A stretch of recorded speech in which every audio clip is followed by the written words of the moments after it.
And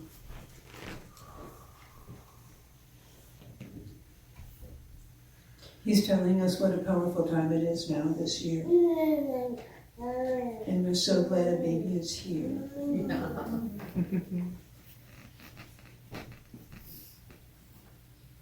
Into this year, we bring forth the presence of the Creator's light in abundance to anchor into your being, into your reality and into earth.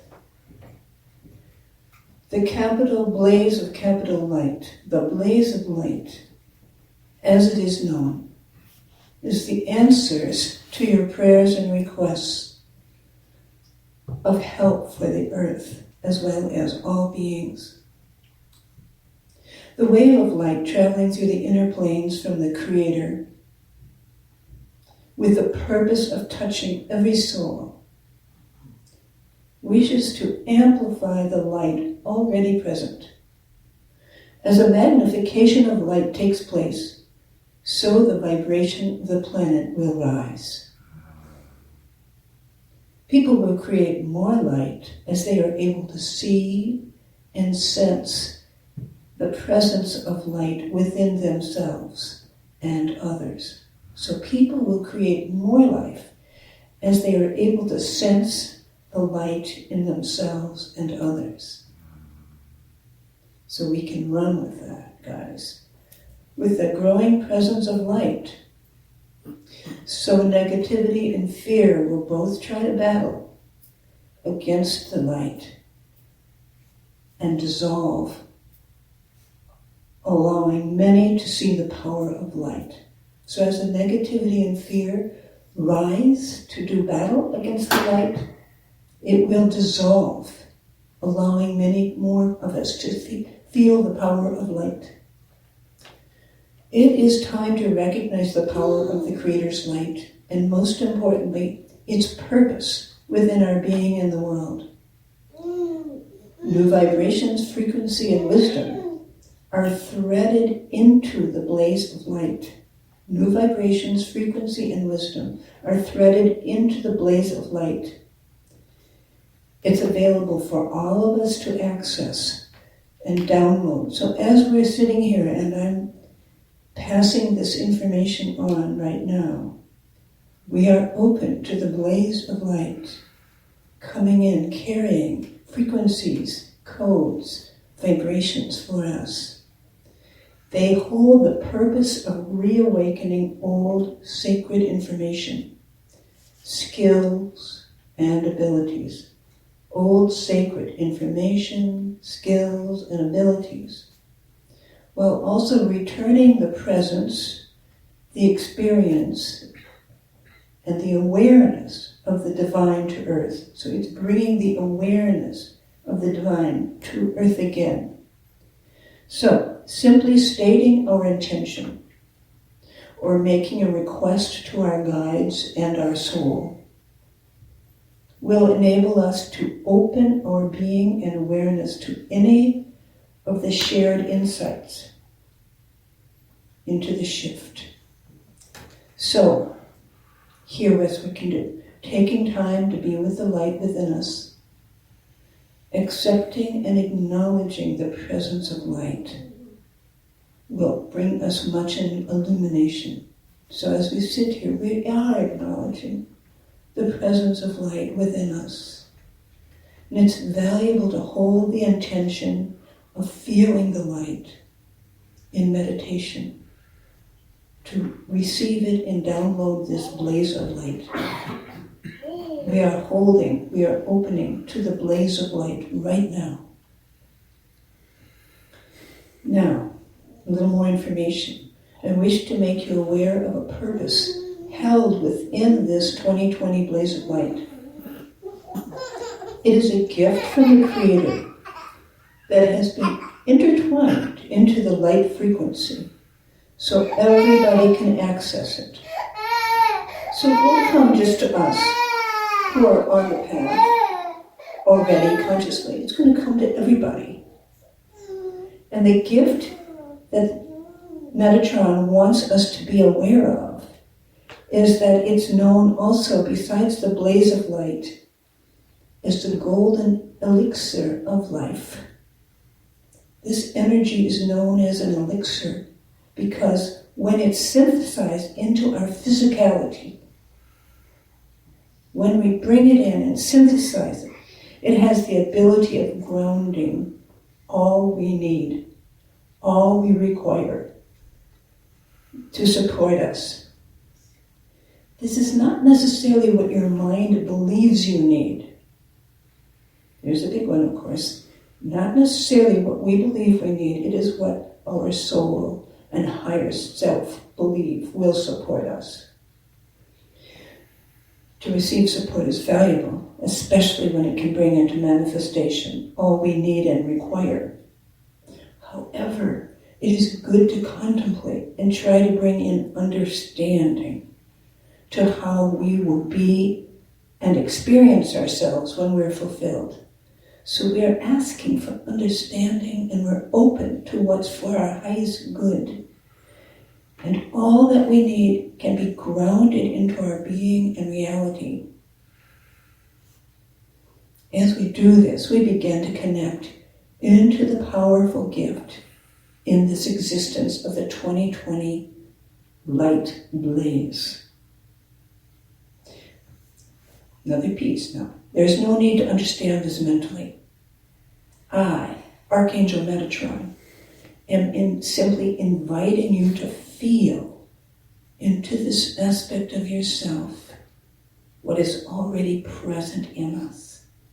He's inviting us to feel into what we already have. He asks, can you imagine there is already an aspect of yourself which is fulfilled and has all you need? We're opening into it. We're opening into it. Can you imagine that this aspect simply needs grounding into your embodiment, into our embodiment? We're grounding it in, we're bringing it in. As we breathe all day long, we can bring it in. Can we imagine that this aspect would shift and transform the way we think and feel and act and react? He says this is the golden elixir of life, wishes to awaken and ground within us, to open to what we already are, feel into it, ground into it. And as we're doing that, I'm going to glance at this next page again. Here we go. This highly energetic year of 2020 bears circumstances that we have long waited for since the beginning of time. Of course, that would refer to Earth, because this is where we have time. A lot of places don't have time.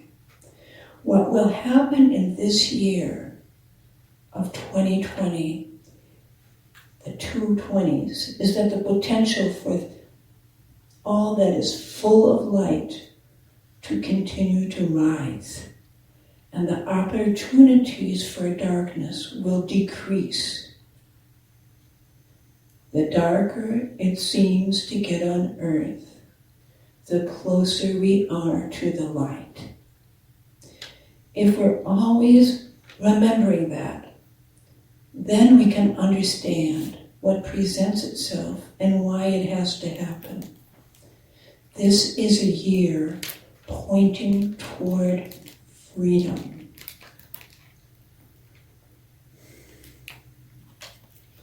And so that is. Feel free to stay meditative as I speak. I'm doing my part to do that too. A question has come up recently about our church. It started in October at the annual meeting when we started standing up and speaking to each other about the way the church goes. And I would say that it already felt important, and that many of us started to realize we were letting ourselves not be very curious about what was going on, about how the church works, and how much work just a few people were doing. And there was a sense of community that emerged that we spoke about afterwards. And then what happened next is we had a request come from Phyllis, our dear member who lives in the Twin Cities, who can't get up here very often, but she's been part of the church for decades and decades, and she brought an urgent message from Spirit to us. She had spoken recently, and she doesn't usually come here to speak that often, but this was an urgent calling from Spirit for her to arrive here and speak to us on the first Sunday in January, 2 weeks ago. And it was kind of a mysterious message. It will be interesting if we each think to ourselves what we think we heard if we were there. But I'm going to say what I think I heard. And it's very short and leaves more questions than answers. She said, and this is a very powerful thing, she said that there were angels placed in the four corners of this room in October. She was asked to help them be placed here. So I want to recognize specifically right now the angels here with us and express my gratitude for all of us, for their service here with us, their accompaniment. She also said that, because that's all she said about the angels, we don't know. We get to fill that in. She also said that she gave voice to it. We're in a time of transition in our church. And as many transitions, we don't know where we're going. And she said that the church is a cornerstone. She didn't say a cornerstone of this community. I think in my own mind I kind of thought that. But as I remember it, she said it's a cornerstone. And maybe a sentence or two about what it means to be a cornerstone. That's very profound. And that's also to be filled in. Then she also said, and this is as mysterious as the other two in terms of what does it mean. She said, we're on the up and up. The church is on the up and up. And we have to think of it as on the up. A sidebar is that in October, when we started talking to each other, we found out, a lot of us didn't know, I don't think. You guys, we have only 32 members here. That's not a lot. 32 members, which means 32 people paid something and gave their contact information. Just let you know, we're up to 40. Oh my gosh. Newsflash. Rock on. So we're up to 40. Of course, we also have to totally remember, we haven't decided what success means. You know, maybe we say we're everybody in the city. I don't know. But what it means to be on the up and up was yet to be determined also. She didn't even say that. She just said the things and left. I called her up. I've had several long conversations with her. Because I was like, hello, Phyllis. I think we need a workshop. I think you need to walk us through this now and talk about the angels, talk about cornerstones, etc. She said, you got this. She said, okay, come over that all the time. You got this. So, actually, when we think about that, of course, it's a pretty good answer. Because that's what we're about. We're about listening. We're about praying, whatever praying wants to be to each of us. Talking silently or out loud, or yearning with our hearts, having longing, paying attention to the inner callings, learning about all that. That's what we're about, presumably. And I think we are. I really think we are. I've known you folks since the 80s, the early 80s. Lots of us are still here from then. Lots of us are here today. When you're dealing with small numbers, it doesn't take a lot. But we've got this. So what it means is I'm asking us all to contemplate those questions, those pieces, those, what do we want for our church? Who are we as a church? Who are we as a social meeting place? Who are we as a place that believes that, in essence, the golden rule leads? Do unto others. So, what does it mean to be a cornerstone? Well, we all know that's foundational. So I'm suggesting that over this next year, we're going to learn a lot. And it may not be a whole year before we really have a lot of pieces. I don't know. Because we're all feeling time speeding up. And many of us metaphysically have a rationale for that, which is we're moving to timelessness. We're heading into the fifth dimension. And so some of us may be feeling it a lot more than others. We also know that part of the secret can be profound focus and beingness and presence, and then time opens up. I'm experiencing time as more like individual moments rather than having as much linearity. And all that's good. We're part of it. And the more understanding that I have for it, for myself, helps me maneuver.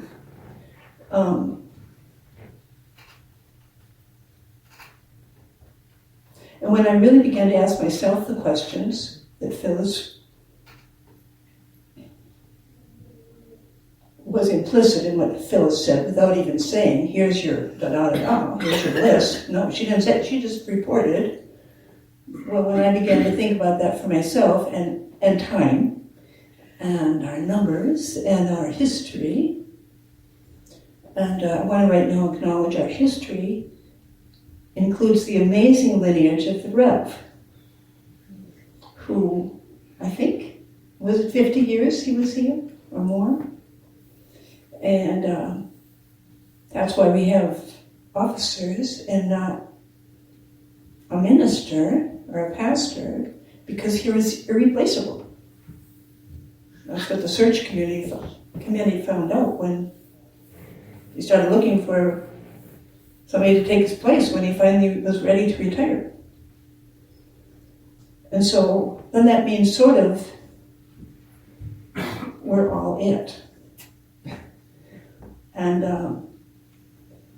I personally came up last night sort of aware that I was not at all sure what I was going to talk about or what needed to be brought through in my own version of resistance, because I didn't like what Phyllis had just said. Because I talked to her most recently last night for over an hour. And she sort of completely laid it in my lap for us. And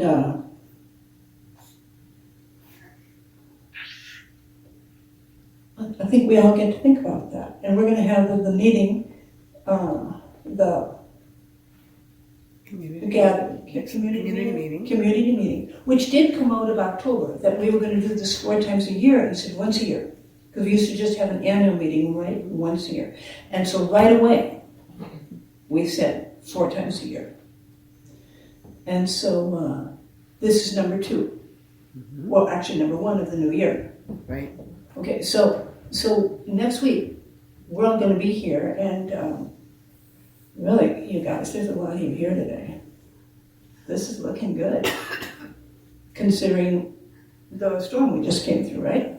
So we can think about it, listen about it during the week, talk and listen, and I don't think it has to be any big star-spangled announcement.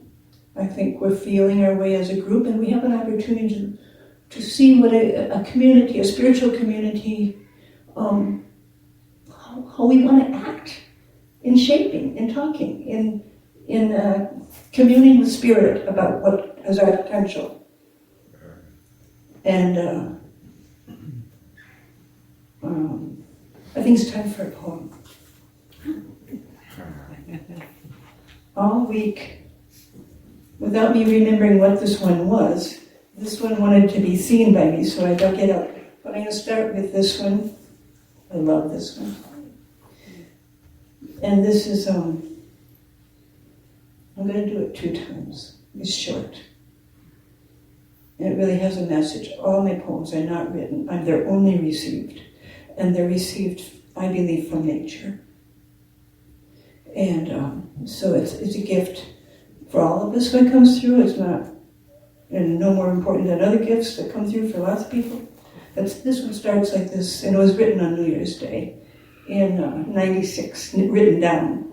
I heard it on January 2nd, 96. Silence. It starts like this. Silence. Deep as this New Year's snow drifts now between us. And we, like 2 wise mice, burrow deeply, making nests in our own directions to fit just right.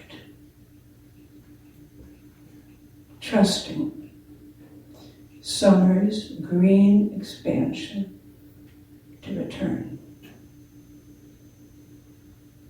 The seasons do not need instruction to enfold us, only welcome.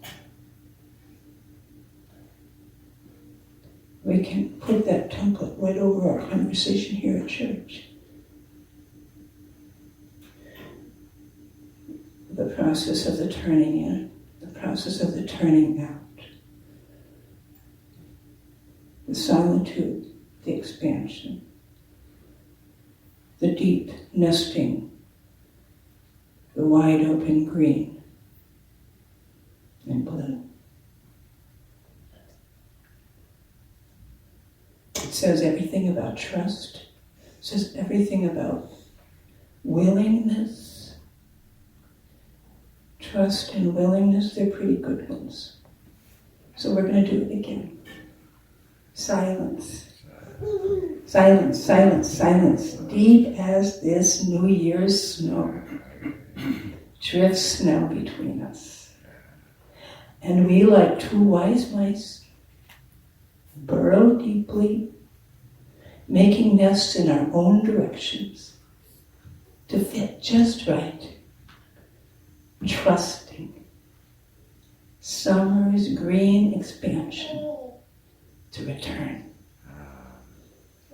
The seasons do not need instruction to enfold us, only welcome.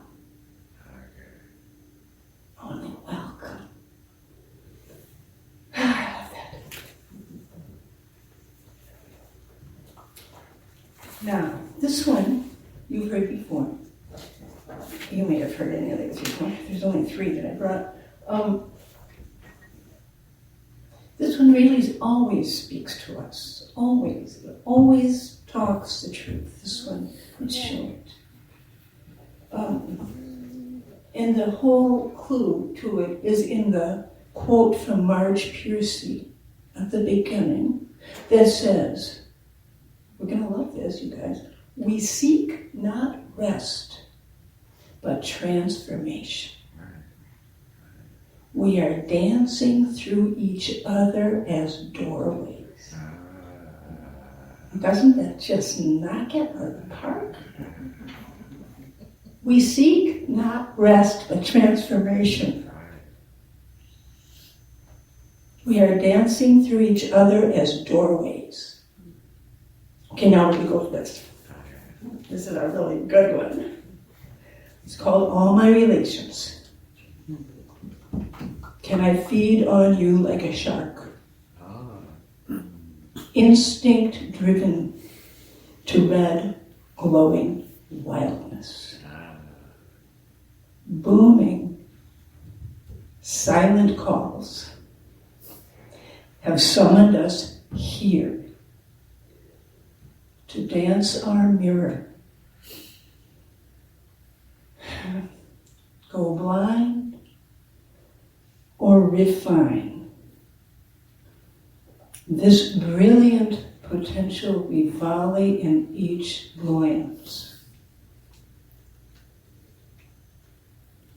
I carry you on my back, absorb you in each cell. The very starlight I am made of inhabits our gestures. Breathe. Weave my way, crossing endless eons, to you who are my own body. Flash. Sparkle, cut, flash, lift. Again, in my skin, more whole. Aho. Aho. Aho. Aho. All my relations, including the wood in the pews. Okay, we're going to go again. Can I feed on you like a shark? Instinct driven to red, glowing wildness. Booming silent calls have summoned us here, both here and here. Booming silent calls have summoned. Booming silent calls have summoned us here. To dance our mirror, to go blind or refine. There it is. Go blind or refine. This brilliant potential we volley in each glance. I carry you on my back, absorb you in each cell. The very starlight I am made of inhabits our gestures. Breathe. Weave my way, crossing eons. I'm going to start over. Yes, breathe. Weave my way, crossing endless eons to you who are my own body. Flash, sparkle, float, slash, lift. Again in my skin, more whole. Oh. That pretty well says it too, doesn't it? Right on, Chair. Now this is the one that wanted to be read. This one's a little denser. My sort of criteria for a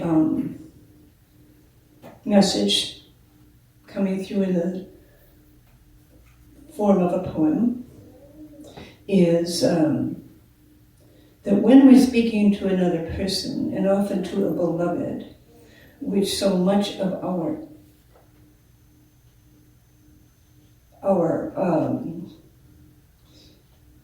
demanding poetry is about,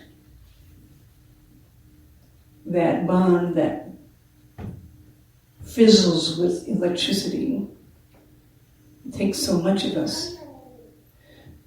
Yes, it can speak to that, but can we also see it as the same lines, the same message applying to the divine?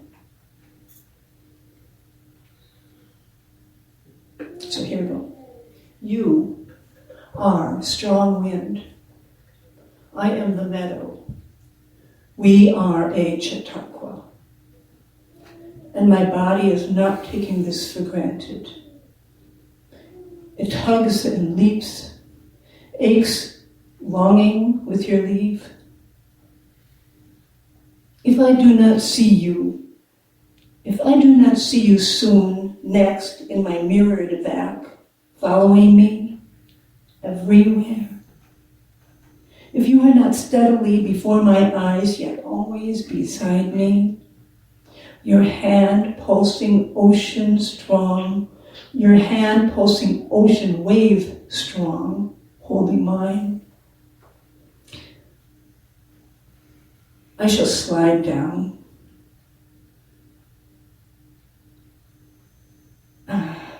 If you are not steadily before my eyes, yet always beside me, your hand pulsing ocean waves strong, holding mine, I shall slide down into, through, and past roots of that great yellow birch and green grasses, into soil and earth's deep fire water, deep fire body, to rest for some time and to grieve. For this human walk is a twist and a cry. Bliss and mourning, sadness, bliss and mourning chase each other like wind ripples over this lake I have come to abide with. You are my lost land. Now, who are you? What, when, however, God's blessings around us. Thank you always. Please keep walking toward home. You are a strong wind, I am the meadow, we are a Chautauqua. Well, that's a pretty big one, isn't it? We're everything. We hold everything in community. And my body is not taking this for granted. It tugs and leaps, aches, longing with your leave. The earth walk is quite a trip. If I don't see you soon, next in my mirrored back, following me everywhere, if you are not steadily before my eyes, you're always beside me, your hand pulsing ocean wave, strong holding mine, I shall slide down into, through, and past roots of that great yellow birch and green grasses, into soil and earth's deep fire body, to rest for some time and to grieve. For this human walk is a twist and a cry. Bliss and mourning chase each other like wind ripples over this lake I've come to abide with. You are my lost land, yet who are you? What, when, wherever, God's blessings around us. Please keep walking us home. Capital H. Okay, I want to end with kindness. Because I got 3 kindness hits all in a row last night. One was a quick little psychological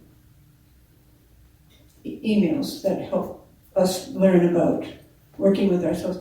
on anxiety and PTSD. And they ran a test for women with that diagnosis.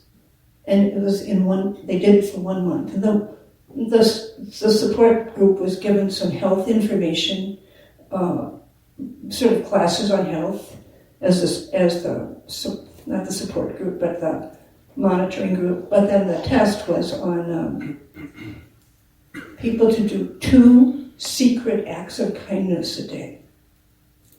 Just little things. They did phenomenally better on their markings of PTSD. Secret acts of kindness.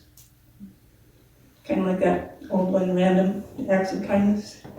So, that's cool. And then 2 from the Dalai Lama.